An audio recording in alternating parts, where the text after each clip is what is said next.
Coordination. Chemical coordination मतलब hormonal coordination. Hormones जो कि केमिकल इन नेचर होते हैं, peptide in nature, steroid in nature, मुख्तलिफ इनकी केमिकल कंपोजिशन हो सकती है, ग्लाइकोप्रोटीन की हो सकते हैं। बॉडी के अंदर जो मुख्तलिफ ग्लैंड्स होते हैं, ये ग्लैंड्स उनको प्रिपेयर करते हैं। खास तौर पे जो एंडोक्राइन ग्लैंड्स हैं बॉडी के मुख्तलिफ हिस्सों में पाए जाते हैं, जो कि ये हार्मोन को रिलीज करते हैं। एंडोक्राइन ग्लैंड्स को डक्टलेस ग्लैंड्स भी कहा जाता है। डक्टलेस ग्लैंड्स इसलिए कहा जाता है कि इनकी कोई डक्ट्स नहीं होती, ये हार्मोन्स डायरेक्टली ब्लड के अंदर रिलीज कर दिए जाते हैं और ये ब्लड के अंदर सर्कुलेट करते रहते हैं और वहां से ये ब्लड से फिर होते हुए अपने टारगेट सेल्स तक पहुंचते हैं और वहां पे ये अपना जो है रिएक्शन जो है ये अपना ये टारगेट सेल के ऊपर अपना रेलिवेंट रिएक्शन कंप्लीट करते हैं। अच्छा, ये जो हार्मोन है ये यूनानी जुबान का लफ्ज है, ग्रीक हार्मोन, जिसका मतलब है एक्साइटिंग, कि एक्साइट करना, एक्टिवेट करना, ट्रिगर करना। ह्यूमन बॉडी के अंदर तकरीबन 20 टाइप्स के एंडोक्राइन ग्लैंड्स या टिश्यूज पाए जाते हैं जो कि जिस्म के मुख्तलिफ हिस्सों में मौजूद होते हैं, जिनका काम हार्मोन पैदा करना है। व्हाट इज द हार्मोन, ये शॉर्ट क्वेश्चन है और डेफिनेशन भी है।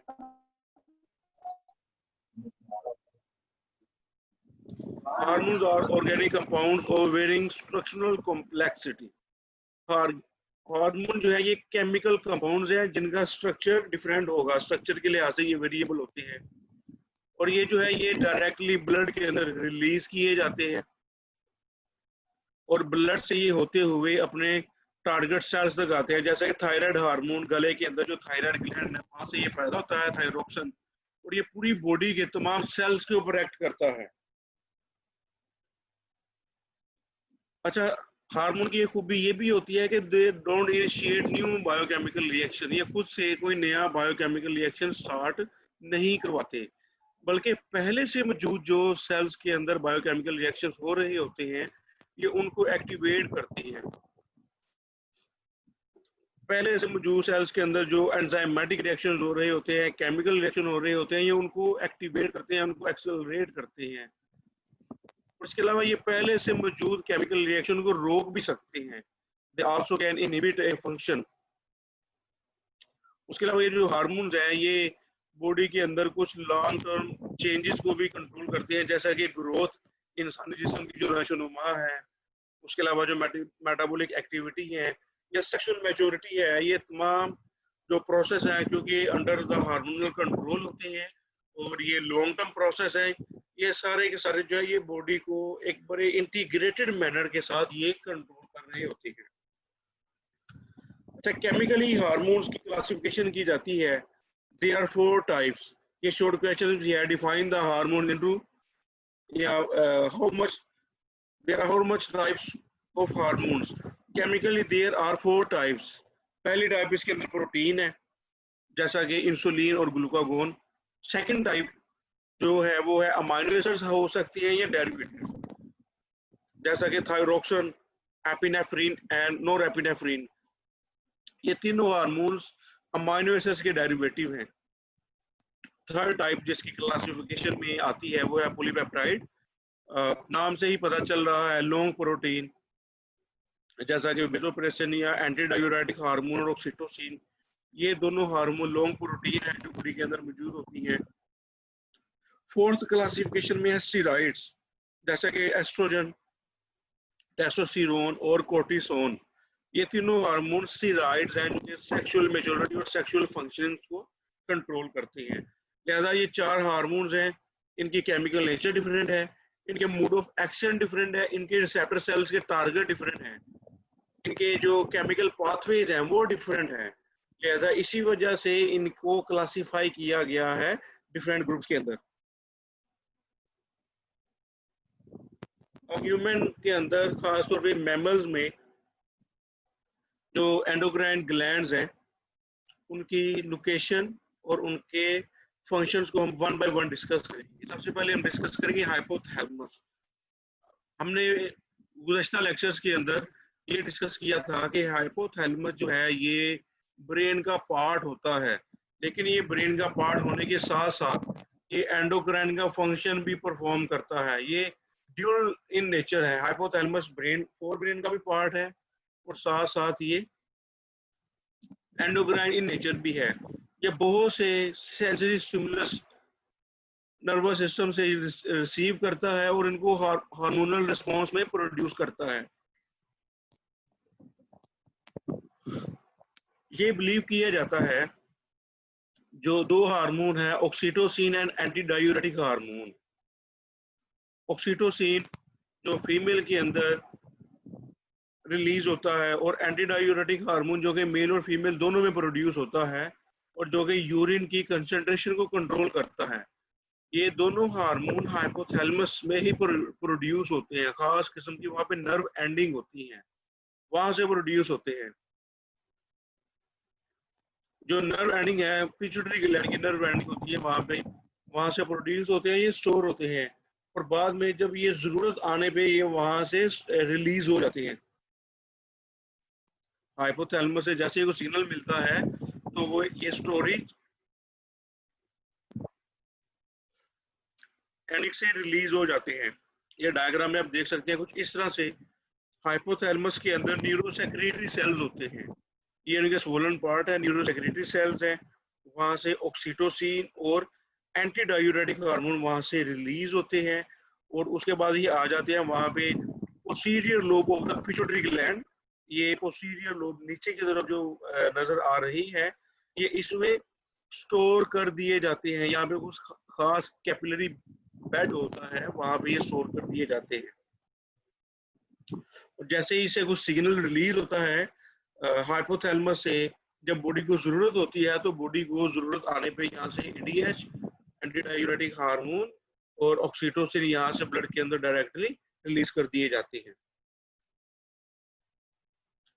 इसकी अगर हम थोड़ी सी डिटेल को डिस्कस करें तो हाइपोथैलेमस के अंदर न्यूरोसेक्रेटरी सेल्स होते हैं जो कि बहुत से हार्मोन्स प्रोड्यूस करते हैं। One of the nerve clusters synthesise oxytocin and vasopressin, कि वहाँ पे एक खास क्लस्टर्स होता है नर्व्स का, न्यूरॉन्स का एक खास गुच्छा सा होता है जो कि ऑक्सीटोसिन एंड वेसोप्रेसिन प्रोड्यूस करती है। These two then store them in nerve endings located in the pituitary, posterior pituitary lobe. उसके बाद हाइपोथैलेमस की एक ये खूबी होती है, एक तो ये ब्रेन के साथ कनेक्टेड है और दूसरा ये पिट्यूटरी ग्लैंड के साथ कनेक्टेड है। ये सेंटर में सैंडविच हुआ होता है।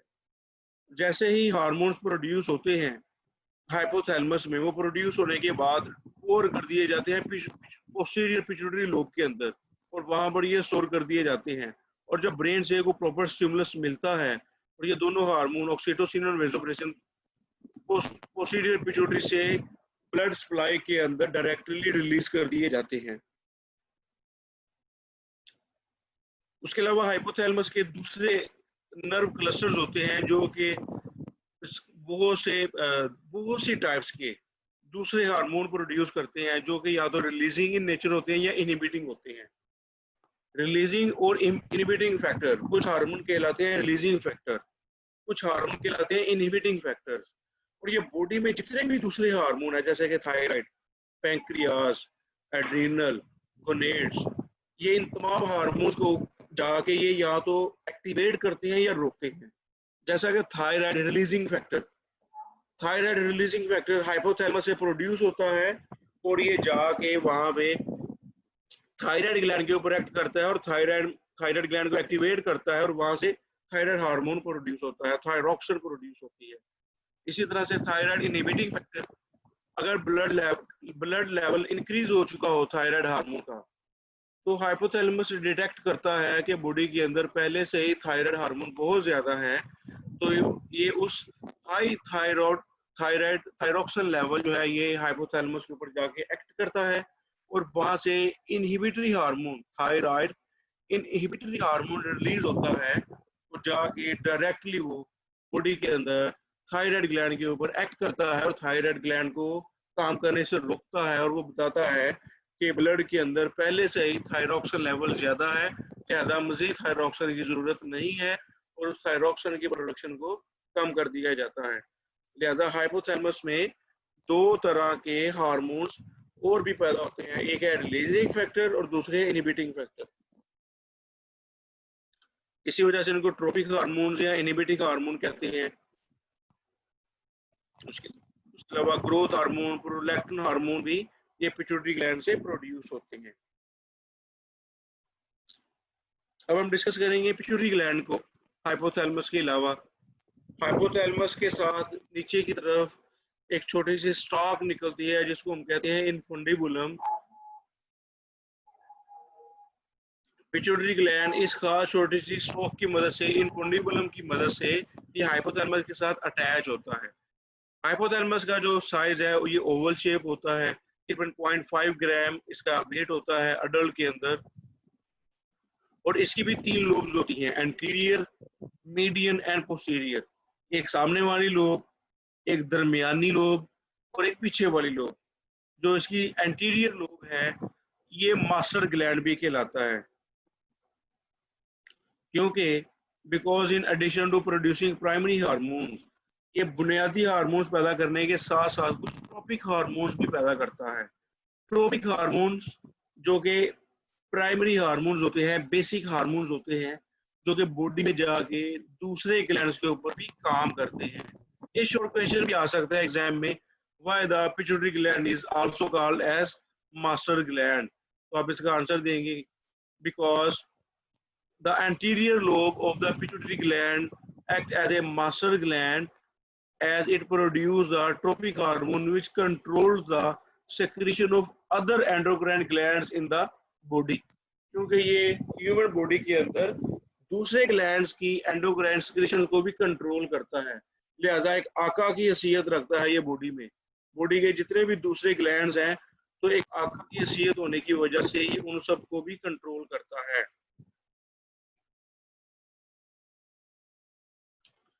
Anterior lobe pituitary gland secretes the following hormone. सबसे पहले ये जो हार्मोन प्रोड्यूस करता है इसका एंटीरियर लोब, वो है सोमैटोट्रोपिन हार्मोन। सबसे पहले बॉडी से एक फैक्टर रिलीज होता है पिट्यूटरी ग्लैंड से जिसको हम कहते हैं releasing factor, somatotropin releasing factor SRF। ये हाइपोथैलेमस से रिलीज होता है और ये सारी लाइफ रिलीज होता रहता है। इवन के अगर बॉडी की इंसान का कद रुक भी जाए, इंसान का जितना कद होना था हो भी जाए, इंसान मेच्योर हो जाए, जवान हो जाए, उसके बावजूद भी सोमैटोट्रोपिन रिलीजिंग फैक्टर प्रोड्यूस होता रहता है।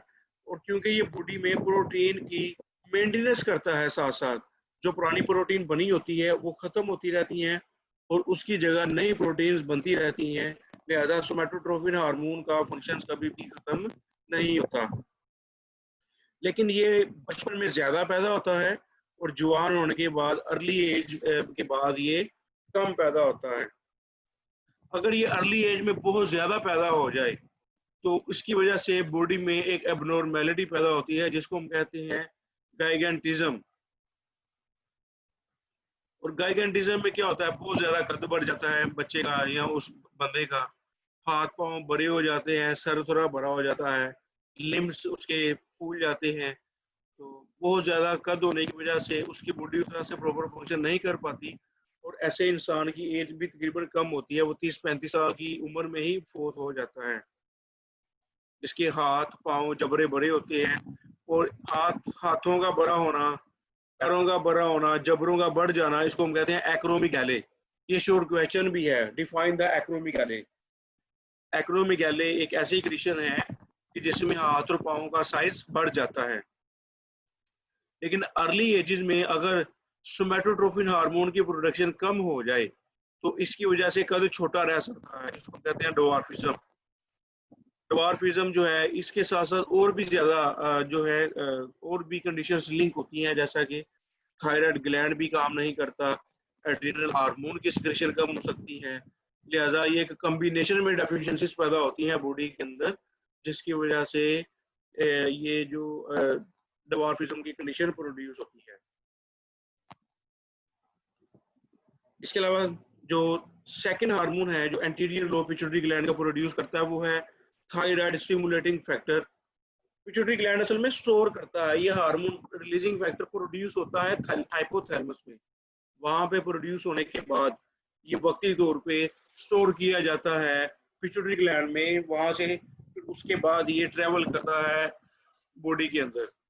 The release of thyrotrophic releasing factor from hypothalamus is controlled by the level of oxygen in the blood। कह रहा है कि ये ऑक्सीजन का लेवल ही होता है ब्लड के अंदर जो कि थायराइड रिलीजिंग फैक्टर को कंट्रोल करता है। सॉरी, थायरोक्सिन का लेवल होता है। अगर थायरोक्सिन का लेवल कम होगा बॉडी के अंदर, अगर बॉडी में ब्लड में थायरोक्सिन का लेवल कम होगा तो रिलीजिंग फैक्टर ज्यादा प्रोड्यूस होगा। अगर बॉडी के अंदर थायरोक्सिन का लेवल ज्यादा होगा तो थायरोट्रोफिक रिलीजिंग फैक्टर का जो प्रोडक्शन लेवल है वो कम होगा। लिहाजा ये दोनों एक दूसरे के वाइस वर्सा है, ऑपोजिट है।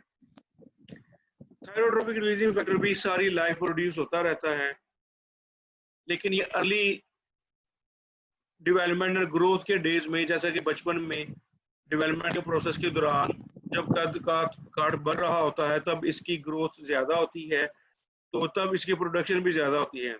ये डायरेक्टली थायराइड ग्लैंड पे काम करता है, थायराइड स्टिमुलेटिंग फैक्टर, तो वहां पे सेल्स को स्टिमुलेट करता है। जब सेल्स स्टिमुलेट होते हैं तो दो किस्म का हार्मोन पैदा करते हैं, थायरोक्सिन T3 एंड T4 के नाम से। अगर हम इसको पिट्यूटरी ग्लैंड को डायग्रामेटिकली देखें तो हाइपोथैलेमस के अंदर कुछ न्यूरोट्रांसमीटर टाइप के सिग्नल्स आके इंटरेक्ट करते हैं और वहां से रिलीजिंग हार्मोन रिलीज होते हैं, थायरोट्रोपिक रिलीजिंग फैक्टर, और वो आगे पिट्यूटरी ग्लैंड के पोस्टीरियर लोब के अंदर स्टोर कर दिए जाते हैं। उसके अलावा एडीएच एंड ऑक्सीटोसिन, ये दोनों हार्मोन भी हाइपोथैलेमस से प्रोड्यूस होते हैं।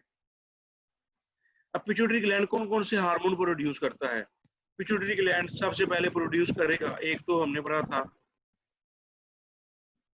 सोमैटोट्रोफिन हार्मोन प्रोड्यूस करता है। उसके बाद ये thyroid stimulating hormone, adrenocorticotrophic hormone, follicle stimulating hormone, luteinizing hormone, interstitial cell stimulating hormone, जो कि टेस्टिस के अंदर मर्दों के जो खास अज़ा हैं उसके ऊपर ये काम करता है। उसके अलावा गोनाडोट्रोफिक हार्मोन, प्रोलैक्टिन हार्मोन जो फीमेल्स के अंदर मिल्क की प्रोडक्शन को कंट्रोल करता है। उसके अलावा किडनी में एडीएच एंटी डायूरेटिक हार्मोन अपना रोल प्ले करता है।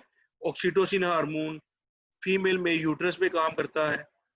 उसके अलावा ऑक्सीटोसिन हार्मोन फीमेल में ब्रेस्ट के साइज को भी और मिल्क प्रोडक्शन में भी इन्वॉल्व होता है। ये डायग्रामेटिकल प्रेजेंटेशन है how these hormones are involved in the as a master gland in the secretion of the other endocrine glands। मेरा ख्याल है आज के लिए इतना ही काफी है, जिसमें आपने केमिकल कोऑर्डिनेशन, हार्मोन की definition, hypothalamus, role of hypothalamus के बाद फिर पिट्यूटरी ग्लैंड के अंदर somatotrophin and thyroid stimulating hormone, और उसके बाद ओवरव्यू किया है। बल्कि एक हम और कर लेते हैं इसमें। थर्ड टाइप है हार्मोन की,